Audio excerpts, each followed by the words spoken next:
Career success platform channel पर मैं गौतम शर्मा आप सभी का हार्दिक स्वागत करता हूं। आज की क्लास में हम कवर करेंगे सामाजिक अध्ययन 9 दिसंबर 2018 को सीटेट पेपर सेकंड में पूछे गए 30 क्वेश्चनों को।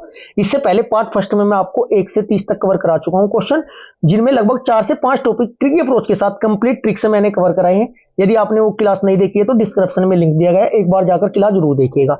आज की क्लास में मैक्सिमम क्वेश्चन थ्योरेटिकल है और एक क्वेश्चन के साथ लगभग 5 से 6 क्वेश्चन मैं आपको कवर कराऊंगा। इस क्लास से आपको सीटेट एग्जाम में क्वेश्चन डायरेक्ट देखने को मिलेगा। यदि आपकी तैयारी बेहतर है सामाजिक अध्ययन की तो आज की क्लास में आपका फर्स्ट डिवीजन होगा और मोस्ट इंपोर्टेंट एक्सेप्टेड क्वेश्चन आपको देखने को मिलने वाले हैं। एक्स्ट्रा फैक्ट में डिटेल को कवर करना बच्चों इसलिए जरूरी है क्योंकि एग्जाम में क्वेश्चन रिपीट नहीं होता, लेकिन एक्स्ट्रा फैक्ट और डिटेल से क्वेश्चन अक्सर करके पूछा जाता है। जैसे कि हमारा क्वेश्चन नंबर फर्स्ट है, क्लास स्टार्ट करते हैं। क्वेश्चन नंबर फर्स्ट बोले तो 31, पार्ट सेकंड हमारा ये पार्ट फर्स्ट में कवर करा चुका हूं। निम्नलिखित में से कौन सा राज्यसभा सदस्यों का चुनाव करता है?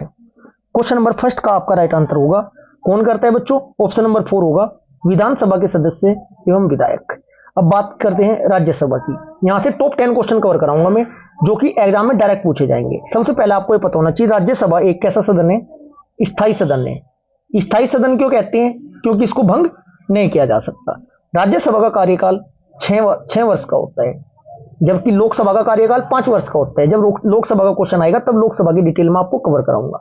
राज्यसभा में अधिकतम संख्या कितनी होती है? 250। कितनी होती है? 250। 250 में से आपके 238 सदस्यों का चुनाव राज्यों की विधानसभा के सदस्यों के द्वारा होता है, जबकि 12 व्यक्ति राष्ट्रपति जी द्वारा मनोनीत होते हैं। अब यहां से क्वेश्चन बनता है, जो 12 व्यक्ति राष्ट्रपति द्वारा मनोनीत होते हैं किन किन विषय में होते हैं?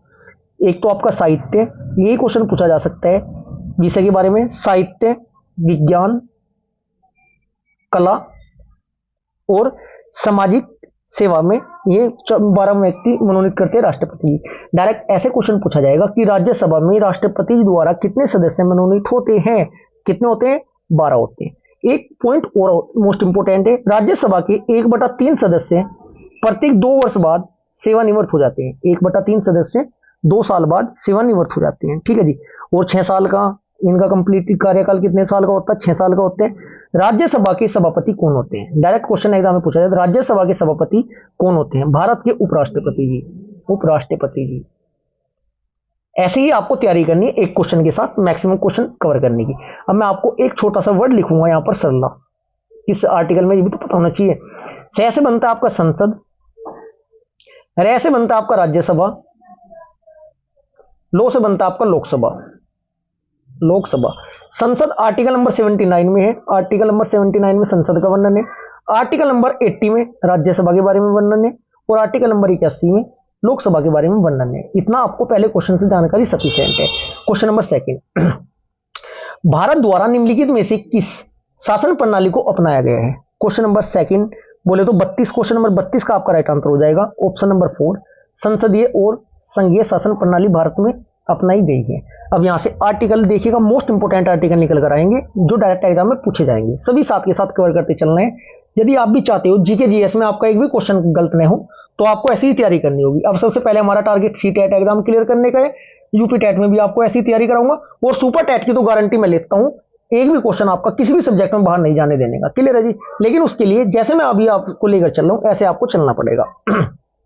अब बात करते हैं भारत के संविधान में अनुच्छेद नंबर 74, आर्टिकल नंबर 74 और अनुच्छेद नंबर 75 में, अनुच्छेद 74 और 75 में केंद्र में संसदीय एवं संघीय प्रणाली होगी। ये किन आर्टिकल में? 74 और 75 में बात वर्णित है। क्लियर है जी। और आर्टिकल नंबर 163 और आर्टिकल नंबर 164 में राज्यों में संसदीय प्रणाली के बारे में वर्णन है। बात करें राज्य की, आर्टिकल नंबर 163-64। बात करें संघ बोले तो केंद्र सरकार की, आर्टिकल नंबर 74 और 75 में ये बात वर्णित है। इतना आपको पता होना चाहिए, ये आर्टिकल इंपोर्टेंट है आपका। नेक्स्ट क्वेश्चन, क्वेश्चन नंबर 33, अनुसूचित जातियों के लिए कितने संसदीय निर्वाचन क्षेत्र आरक्षित है? क्वेश्चन नंबर 33 का आपका राइट आंसर होगा कितने निर्वाचित क्षेत्र आरक्षित है? राइट आंसर हो जाएगा ऑप्शन नंबर सी, 84। कितने हैं बच्चों? 84। बोले तो एससी के लिए 84 सीटें रिजर्व है, ठीक है जी। कितनी? 84। इनमें से आपको 84 सांसद एससी एसटी के ऑल इंडिया होने ही होने हैं आपके। क्लियर जी। अब मैं यहां से जो मोस्ट इंपोर्टेंट क्वेश्चन बनते हैं, संसदीय सीटों के बारे में वर्णन है, यही मैं आपको कवर कराता हूँ। मैक्सिमम यदि एग्जाम में क्वेश्चन आए, कुल 552 होती है मैक्सिमम। जो फिलहाल चुनाव हो रहे हैं हमारे यहाँ पर भारत में बच्चों, 545 सीटों पर होते हैं। जैसे कि फिलहाल वर्तमान में कौन सी लोकसभा के चुनाव है 2024 में, 18वें नंबर की लोकसभा के चुनाव है। इससे पहले कौन से नंबर की लोकसभा चुनाव थी जिसमें दूसरी बार प्रधानमंत्री नरेंद्र मोदी जी बने थे, 17वें नंबर की। 2024 में ये क्वेश्चन आएगा एग्जाम में, 2024 में कौन से नंबर की लोकसभा है बच्चों, 18वें नंबर की लोकसभा चुनाव आपके हैं। कुल 545 सीटों के लिए होते मतदान। इनमें से 2 सीटें तो आपकी, 2 सीटें एंग्लो इंडियन के लिए होती थी, एंग्लो इंडियन के लिए होती थी, लेकिन ये प्रावधान अब समाप्त कर दिया गया है। बची कितनी आपकी, 2 हट गई, इसमें से 543 बची, 543 सीटें बची। इनमें से 131 लोकसभा सीटें रिजर्व होती है। इनमें आरक्षित सीटों में अनुसूचित जाति की एससी होती है और होती है आपकी एसटी की। इतना आपको पता होना जरूरी है। क्लियर है जी। Next question, question number 4। भारत में क्वेश्चन नंबर 4 क्या कहता है, भारत में अस्पृश्यता प्रथा के कारण निम्नलिखित में से किस मौलिक अधिकार का उल्लंघन किया जाता है। मौलिक अधिकार की क्लास आपकी जल्दी अपलोड करने वाला हूं मैं, बेहतरीन तरीके से ट्रिक अप्रोच के साथ आपको कवर कराऊंगा। चलो क्वेश्चन नंबर आपका 34 क्या कहता है बच्चों, इसमें आपका शोषण के विरुद्ध अधिकार है, या संवैधानिक उपचारों का अधिकार है, स्वतंत्रता का अधिकार है, या समानता का आपका अधिकार है। क्वेश्चन नंबर आपका 34 का राइट आंसर होगा ऑप्शन नंबर ए, समानता का अधिकार। समानता के अधिकार के अंतर्गत ही आते हैं। अब बात करते हैं अस्पृश्यता मतलब छुआछूत की बात होती है इसमें। कौन से आर्टिकल में है वर्णन इसका, आर्टिकल नंबर 17 में इसका वर्णन है। ठीक है जी, इतना आपको पता होना चाहिए। और जो आपका समानता का अधिकार है, ये किस आर्टिकल से किस आर्टिकल तक है। समानता का अधिकार आपका अनुच्छेद नंबर 14 से लेकर अनुच्छेद नंबर 14 से लेकर 18 तक, 14-18 तक है। क्लियर है जी। नेक्स्ट क्वेश्चन, संवैधानिक उपचारों का अधिकार का क्वेश्चन एग्जाम में बनता है, इसको बोलते हैं आर्टिकल नंबर 32। एक क्वेश्चन यहां से बनता है, बी.आर. अम्बेडकर जी के अनुसार संविधान की आत्मा किस अनुच्छेद को कहा गया है।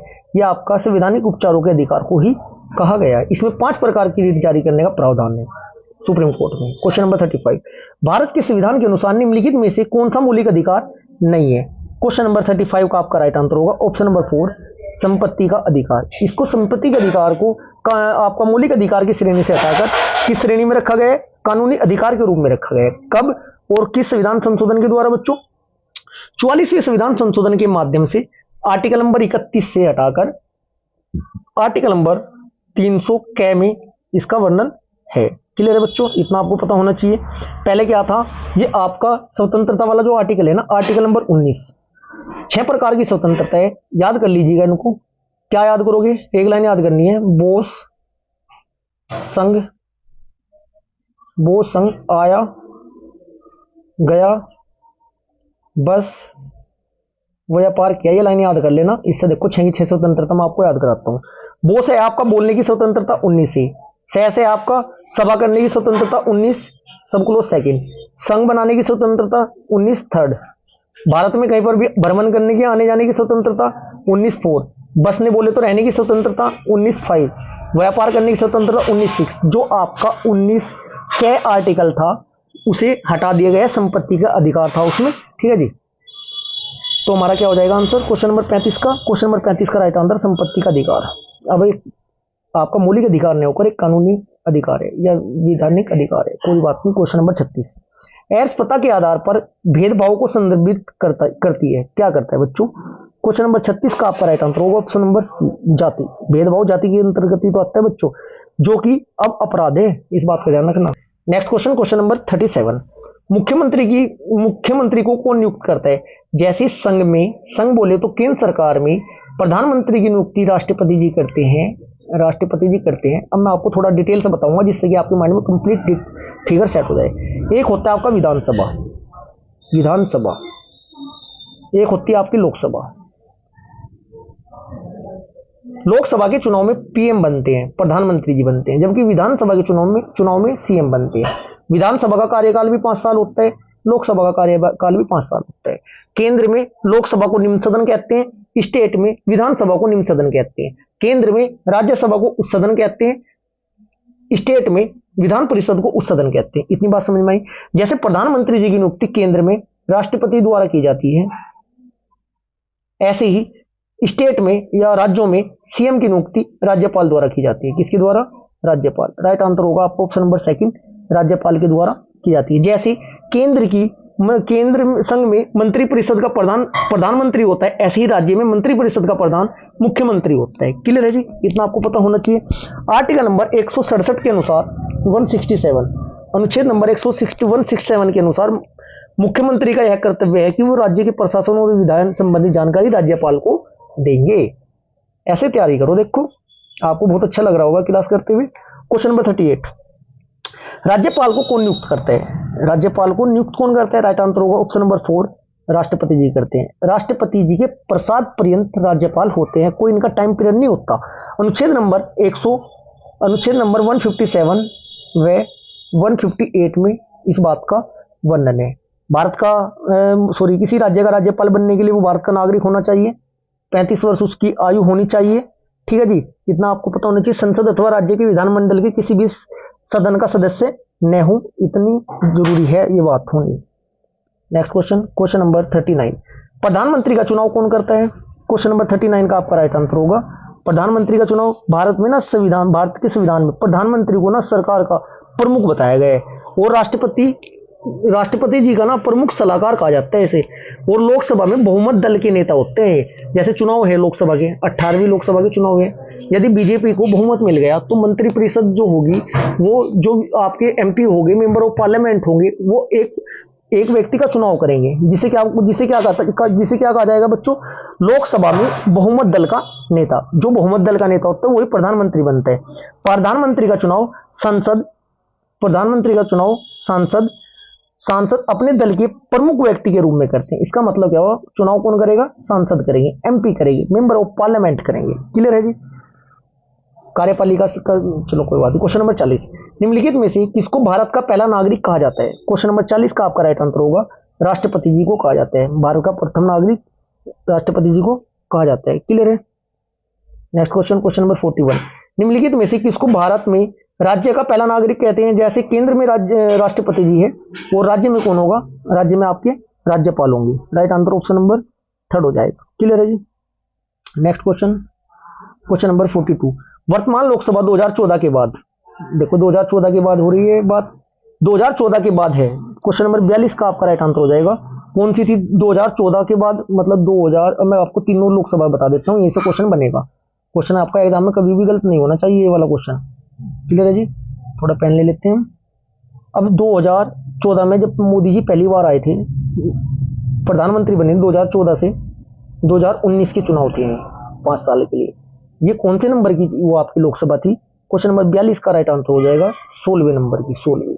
फिर उसके बाद 2019 में फिर चुनाव हुए, फिर मोदी जीतते, जो कि 2024 तक है। ये कौन से नंबर की लोकसभा थी आपकी? 17वीं नंबर की। अब फिर 2024 में चुनाव चल रहे हैं, 5वां चरण कंप्लीट हो चुका है। ठीक है, 2024 से लेकर कहां तक होगी बच्चों? 24 5 29, 2029 तक जो लोकसभा होगी, ये कौन नंबर की लोकसभा होगी? 18वीं। जो भी पूछा जाए, जो भी क्वेश्चन पूछा जाए, उसके अनुसार आंसर देना। 2014 के बाद की बात हुई थी, 42 का राइट आंसर ऑप्शन नंबर 4 होगा, क्योंकि ये क्वेश्चन आपका 2018 के पेपर में पूछा गया था। क्लियर है? इतना आपको पता होना जरूरी है। नेक्स्ट क्वेश्चन, क्वेश्चन नंबर आपका 43, भारत का वर्तमान राष्ट्रपति कौन है? ये क्वेश्चन उस टाइम का पूछा हुआ है। क्वेश्चन नंबर 43 का आपका राइट आंसर होगा रामनाथ कोविंद जी थे उस टाइम बच्चों आपके। Next question, question number 44, Bharat के संविधान में निम्नलिखित में से किसका उल्लेख नहीं किया गया है? क्वेश्चन नंबर 44 का राइट आंसर होगा बच्चों राजनीतिक दलों के नाम संविधान में कहीं नहीं लिखे हुए हैं, इतना आपको पता होना चाहिए। क्लियर है? भारतीय राष्ट्रीय कांग्रेस है, उसकी स्थापना कब हुई थी? 1885 में। ये क्वेश्चन पूछा जाता है, 1885 में हुई थी। ठीक है, जनता पार्टी का गठन हुआ था 1980 में, समाजवादी पार्टी का गठन 92 में हुआ था, बसपा का हुआ था 1982 में। इतना आपको पता होना जरूरी है। क्वेश्चन नंबर 45, राज्यसभा में सदस्यों का कौन नामांकित करता है? राज्यसभा में सदस्यों को कौन नामांकित करता है? क्वेश्चन नंबर 45 का राइट आंसर होगा ऑप्शन नंबर ए, राष्ट्रपति जी करते हैं। राज्यसभा तथा भारतीय लोकतंत्र का बच्चों इसमें कौन करते हैं? राष्ट्रपति जी करते हैं। इतना आपको पता चल गया है। मैक्सिमम कुल सीटें कितनी होती है? 250 होती है, जिसमें 12 राष्ट्रपति द्वारा मनोनीत होते हैं। और मैं आपको बता चुका हूं, राज्यसभा कार्यकाल 6 वर्ष का होता है, 1/3 सदस्य प्रत्येक 2 वर्ष के बाद सेवानिवृत्त हो जाते हैं। क्वेश्चन नंबर 46, निम्नलिखित में से कौन भारत का संविधान सभा का अध्यक्ष था? क्वेश्चन नंबर 46 का आपका राइट आंसर होगा ऑप्शन नंबर हो जाएगा बच्चों थर्ड, डॉक्टर राजेंद्र प्रसाद। 1946 की बात है। 1946 में भारत का पहली बैठक हुई थी 9 दिसंबर 1946 को नई दिल्ली में हुई थी बच्चों। इसमें जो अस्थायी अध्यक्ष थे सचिदानंद सिन्हा जी थे। उसके बाद 2 दिन बाद 11 दिसंबर को दोबारा फिर बैठक हुई आपका, उसमें स्थायी अध्यक्ष को डॉक्टर राजेंद्र प्रसाद जी को चुना गया था सभा का अध्यक्ष। अस्थायी नहीं बोला, अस्थायी बोल देता तब राइट आंसर होता है इसका कौन सा, डॉक्टर सचिदानंद सिन्हा। क्लियर है जी। और इसमें जो आपके संविधान सभा ने सदस्यों की कुल संख्या कितनी थी? 389, ये डिजिट याद रखनी है, 389 थी। ठीक है जी। जिनमें से आपके 292 ब्रिटिश प्रांत के, 292 कहीं के थे बच्चों ब्रिटिश, 292 ब्रिटिश प्रांत के थे, क्योंकि ये भी क्वेश्चन एग्जाम में अक्सर करके पूछा जाता है। इतना आपको पता होना जरूरी है। अस्थायी अध्यक्ष में बता चुका हूं और स्थायी अध्यक्ष भी मैं आपको बता चुका हूं, क्योंकि कुछ भी एग्जाम में पूछा जा सकता है, इसलिए आपको सभी क्वेश्चन कवर करते हुए चलने हैं। क्लियर है जी। नेक्स्ट क्वेश्चन, क्वेश्चन नंबर 47, निम्नलिखित में से कौन भारत का एकमात्र भारतीय गवर्नर जनरल था? ठीक है जी। चलो इंपोर्टेंट क्वेश्चन है बच्चों ये। अब मैं आपको इसकी थोड़ा डिटेल बताऊंगा, क्योंकि डिटेल से क्वेश्चन एग्जाम में पूछे जाते हैं, इसलिए आपको डिटेल का भी पता होना जरूरी है बच्चों। यदि आपको ये क्लास अच्छी लग रही है तो वीडियो को ज़्यादा से ज़्यादा लाइक करें, शेयर भी साथ के साथ करें। यदि आपने अभी तक चैनल को सब्सक्राइब नहीं किया है तो चैनल को सब्सक्राइब भी जरूर करें बच्चों। ऐसा करने से हमारा कॉन्फिडेंस बढ़ता है और हमें पावर मिलती है। ठीक है जी। नेक्स्ट हमारा क्वेश्चन नंबर 47 का राइट आंसर होगा, निम्नलिखित में से कौन सा भारत का एकमात्र भारतीय गवर्नर जनरल था? क्वेश्चन नंबर आपका 47 का राइट आंसर होगा सी राजगोपालाचारी। स्वतंत्र संग्राम में बच्चों स्वतंत्र भारत के प्रथम जो आपके भारतीय गवर्नर जनरल थे श्री राजगोपालाचारी जी थे। चलो next question, question number 48, Bharat का संविधान कब अपनाया गया था? क्वेश्चन नंबर 48 का आपका राइट आंसर हो जाएगा ऑप्शन नंबर थर्ड हो जाएगा 26 नवंबर 1949 को, 26 नवंबर 1949 को। और प्रभावित कब से हुआ, कंप्लीटली लागू हुआ 26 जनवरी 1950 को ही लागू हुआ। अब इसमें थोड़ा मैं आपको बताता हूँ। संविधान सभा में 284 डिजिट याद रखने, 284 सदस्य में 24 जनवरी 1950 को संविधान पर हस्ताक्षर किए थे। संविधान क्वेश्चन बनता है, क्या क्वेश्चन बनता है बच्चों कि 26 नवंबर 1949 को लागू होने के बाद संविधान सभा के कितने सदस्यों ने, जब संविधान लागू हुआ था कंप्लीटली 24 जनवरी 1950 को, कितने सदस्यों ने हस्ताक्षर किए थे? ये किए थे आपके 284 व्यक्तियों ने। संविधान को बनने में समय कितना लगा था? 2 साल 11 month 18 day, 2/11/18। Next question, question number 49, निम्नलिखित में से किसने भारत की रियासतों की एकीकृत करने में निर्णायक भूमिका निभाई? क्वेश्चन नंबर 49 का आपका राइट आंसर हो जाएगा ऑप्शन नंबर सेकंड हो जाएगा सरदार वल्लभ भाई पटेल। सरदार वल्लभ भाई पटेल को लौह पुरुष के नाम से भी जाना जाता है। क्वेश्चन नंबर 50, निम्नलिखित में से भारत के संविधान की समवर्ती सूची में मामलों में कार्य करता है? क्वेश्चन नंबर 50 का राइट आंसर होगा ऑप्शन नंबर ए केंद्र सरकार और राज्य सरकार। इसमें 3 सूची होती है। नंबर 1 संघ सूची। संघ सूची में वह विषय सब्जेक्ट रखे जाते हैं जिन पर नियम व कानून बनाने का अधिकार केवल केंद्र सरकार के पास होता है। राज्य सूची नंबर 2 पर आती है। राज्य सूची में वे विषय रखे जाते हैं जिन पर नियम व कानून बनाने का अधिकार सिर्फ राज्य को होता है। समवर्ती सूची में ऐसे विषय रखे जाते हैं जिन पर नियम व कानून बनाने का अधिकार केंद्र व राज्य दोनों के पास होता है। राइट आंसर आपका होगा option number A. Question number 51, निम्नलिखित में से कौन भारत की संविधान सभा में मसौदा समिति के अध्यक्ष थे? क्वेश्चन नंबर 51 का राइट आंसर होगा option number second B R. Ambedkar ji थे। डेट क्या है बच्चों? 29 अगस्त। मसौदा समिति या प्रारूप समिति का गठन कब हुआ था? ये क्वेश्चन इंपोर्टेंट है। 29 अगस्त 1947 को। कब हुआ था? 29 अगस्त 1947 को हुआ था। आपका ड्राफ्ट कमेटी का गठन हुआ था, मैं आपको बता ही चुका हूं। क्लियर है जी। जिसका नेतृत्व डॉक्टर भीमराव अम्बेडकर ने किया था। प्रारूप समिति के संविधान के प्रारूप पर ना सोच विचार करने के लिए डेट याद रखनी है, 21 फरवरी 1948 को संविधान सभा ने अपनी रिपोर्ट पेश की थी। और संविधान सभा में ना 11वें सत्र के कितने सत्र चले थे? 11वें सत्र के कुल 11वें सत्र के आखिरी दिन 26 नवंबर 1949 को संविधान को स्वीकार कर लिया गया। तो 24 जनवरी 1950 को 284 सदस्यों ने इस पर हस्ताक्षर करे थे और 26 जनवरी 1950 को देश भर में लागू कर दिया गया था। क्वेश्चन नंबर 52, 18वीं सदी में किसके नेतृत्व में बंगाल धीरे धीरे मुगल नियंत्रण से अलग हो गया? क्वेश्चन नंबर 52 का राइट आंसर होगा ऑप्शन नंबर ए मुर्शिद कुली खान के। क्वेश्चन नंबर 53, निम्नलिखित में से किस गवर्नर जनरल ने फैसला किया था कि बहादुर शाह जफर आखिरी मुगल सम्राट होंगे और उनकी मृत्यु के बाद किसी भी वंशज को शासक के रूप में पहचाना नहीं जाएगा। क्वेश्चन नंबर 53 का आपका राइट आंसर होगा option number C, Lord Canning ने बात कही थी। नेक्स्ट क्वेश्चन, क्वेश्चन नंबर 54, किस गवर्नर जनरल ने बच्चों, क्वेश्चन हमारा क्या है, किस गवर्नर जनरल ने घोषित किया कि, ये क्वेश्चन वही रिपीट हो चुका है आपका। क्वेश्चन नंबर 55, कानपुर के किस शासक ने खुद को पेशवा कहा। क्वेश्चन नंबर 55 का आपका राइट आंसर हो जाएगा। क्वेश्चन नंबर 55 का राइट आंसर होगा, इसमें आपको बताना है कि किसने खुद को पेशवा कहा। राइट आंसर होगा ऑप्शन नंबर ए, नाना साहब ने। ठीक है जी। नाना साहब का मूल नाम क्या था, ये पूछा जाता है। दोडू पंथ था इनका मूल नाम। क्लियर है जी। नेक्स्ट क्वेश्चन, क्वेश्चन नंबर 56, कारखाने के विषय में पढ़ाने के लिए सबसे उपयोगी विधि होगी। क्वेश्चन नंबर 56 का राइट आंसर होगा ऑप्शन नंबर सी, किसी औद्योगिक कारखाने की यात्रा आयोजित करना। Next question, question number 57, EDUSAT से क्या अभिप्राय है। क्वेश्चन नंबर 57 का आपका राइट आंसर होगा ऑप्शन नंबर 4, एक मानव निर्मित भारतीय उपग्रह, जो कि आपका शिक्षा उपग्रह का सफल परीक्षण हुआ था 20 सितंबर 2004 को किया गया था। इसरो के सार अंतरिक्ष केंद्र में ये किया गया था, जिसका नाम एडुसेट रखा गया था। इतना आपको पता होना जरूरी है। नेक्स्ट क्वेश्चन, क्वेश्चन नंबर 58, पंचवाणी और बीजक में निम्नलिखित में से किस महान हस्ती के छंद और विचारों के संरक्षित किया है। क्वेश्चन नंबर 58 का राइट आंसर होगा कबीरदास। ऑप्शन नंबर ए आपका राइट आंसर हो जाएगा। Next question, question number 59, Ellora की गुफा और भित्ति चित्र में जिसमें विष्णु और नरसिंह अर्थात पुरुष सिंह के रूप में दिखाया गया है, किस काल की कृति है। क्वेश्चन नंबर 59 का राइट आंसर होगा ऑप्शन नंबर सेकंड, राष्ट्रकूट वंश की। नेक्स्ट क्वेश्चन, क्वेश्चन नंबर 60, निम्नलिखित में से कौन सा संगठन उपनिषद में आस्था रखता है। क्वेश्चन नंबर 60 का आपका राइट आंसर होगा ऑप्शन नंबर ए, ब्रह्म समाज। यहीं से क्वेश्चन बनेगा, ब्रह्म समाज की स्थापना कब हुई थी। 1828 में हुई थी। ब्रह्म समाज की स्थापना किसने की थी, राजा राम मोहन राय और द्वारनाथ टैगोर के द्वारा की गई थी। ये आज की हमारी सामाजिक अध्ययन की 9 दिसंबर 2018 सीटेट पेपर सेकंड एसएसटी की पार्ट सेकंड हमारा यहाँ पर समाप्त होता है। यदि आपको क्लास अच्छी लगी, वीडियो को लाइक करें, शेयर करें। यदि आपने अभी तक चैनल को सब्सक्राइब नहीं किया तो चैनल को सब्सक्राइब जरूर करें। Thank you.